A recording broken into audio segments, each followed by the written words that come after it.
everybody. So today I didn't end up having a video, and so I thought it would be fun to do something that I have been thinking about doing for a long time. And I have been wanting to tell all you guys about this book. And it's called Feeling Good by David Burns. And it's a book that really made a huge impact on my life and really helped me. And so this would be kind of a different video than I typically do. This would be more of sort of a blogging life video, but it's something that really helped me, and I thought it might help you. And I'd show you kind of why I think this is such a brilliant book. So I went through a period of my life where I was really unhappy.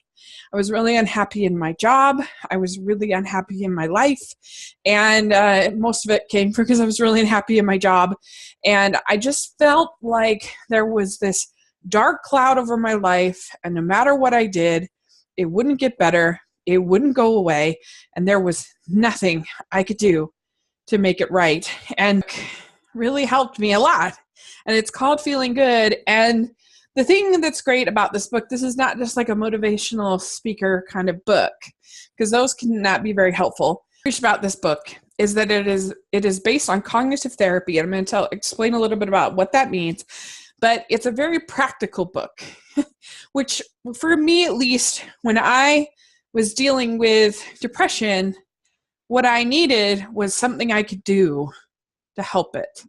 Something I could do. And this book gives you things you could do to really help it. And you can make a plan so that you can have better mental health. And I really appreciate that about it. And this book is based on an idea of cognitive therapy. And this is not just some kind of motivational speaking book. It has been around since 1980. My therapist, when I went to a therapist, he called this the Gold Bible. Gold standard. This is a tried and true book. It's not just some fad thing. So it's been around for almost 40 years. It's a great book. And there's also the Feeling Good workbook handbook. So it's kind of a workbook, which I appreciate. Therapy is defined as a type of psychotherapy in which negative patterns of thought about the self and the world are challenged in order to alter unwanted patterns or treat mood disorders such as depression. So what that is basically trying to say is that we have negative patterns of thought. So we're thinking badly about ourselves or the world. And those thoughts are challenged and given new ways to approach those thoughts, to challenge those thoughts, to identify those thoughts. And what I really like about Feeling Good is that it gives you specific exercises which help you to break things down, to figure out where the distorted thoughts are coming and what you can do about them. And in the book, he has particularly talks about distorted thoughts. And so what happens with distorted thinking is that so something will happen and our reaction to it is not reality. It's a distorted version of reality. These thoughts, then you can work to recognize them in your life, and he gives you strategies in the book on how to deal with them, how to improve them, and how to make things better. But I think just recognizing that you have them really helps so much. At least it did for me. The first one is called all or nothing thinking. And this is when you look at things as absolutes. Success or failure, black or white. There's no room for shades of gray. So if you didn't get an A on your test, then you're a total failure and you're worthless. And so what he has you do in the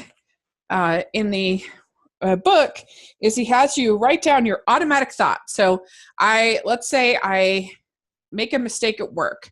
My immediate thought is I am a completely worthless employee and I'm terrible and this is awful. So there you go. And so that's the automatic thought. What is the distortion? The distortion is that I'm completely worthless. That's ridiculous.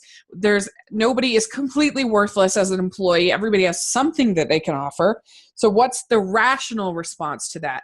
And so just having this kind of way to sort of break things down really helped me to be able to recognize the distorted thoughts, to be able to improve, and just feel empowered that there was like something I could do, that I wasn't just a slave to my emotions, was really great. So the second form of distorted thinking is called overgeneralization.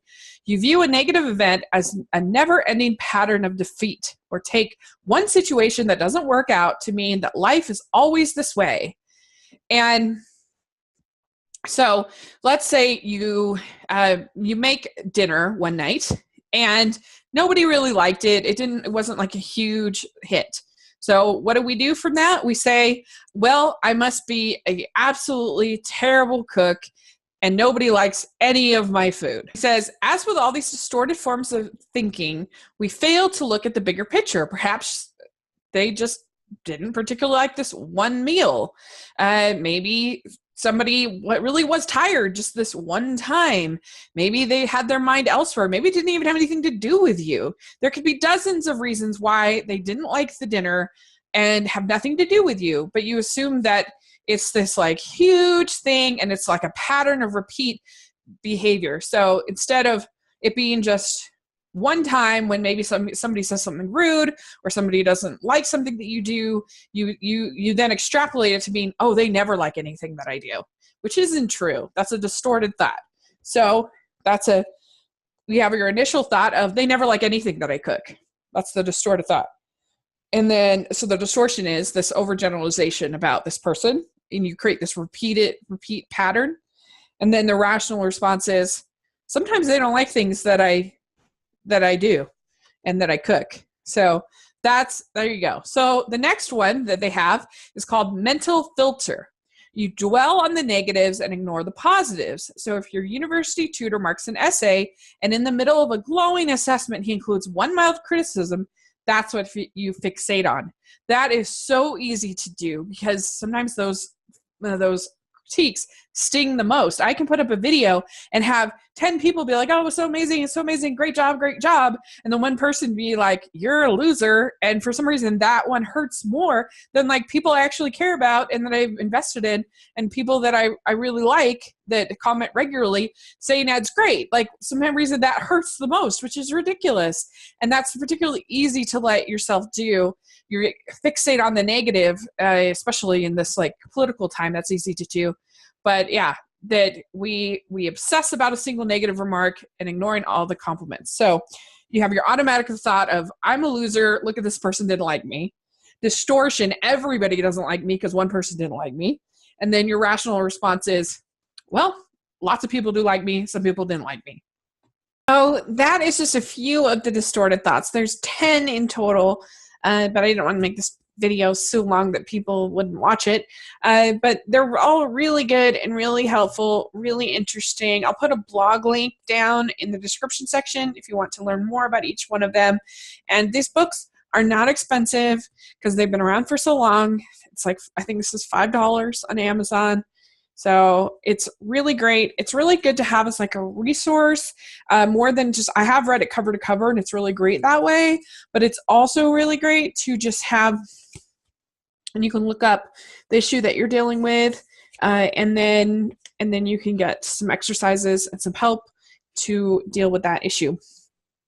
And he's not like against, certainly not against therapy, and he's not against medication as a tool, but this is also a tool that can be helpful. So yeah, it's just, to me, it was very empowering. It's a very great book. I really loved it. And I really, liked this as well. It's just really, really, really good and something I think about all the time with these distorted thoughts. So let me know what you think. Did this ring any bells for you? What are some things that you have found to be helpful in dealing with and managing your mental health? I would love to hear, what do you think about this idea of these distorted thoughts? And let me know if you get this book and you try it. I would really love to hear. So thanks so much. Please subscribe to my channel. And let me know if you'd like more of these kind of videos with just sort of interesting things that I find interesting. I would love to, that would be really fun for me. So let me know. And thanks so much. Please subscribe to my channel. I'll talk to you later. Bye.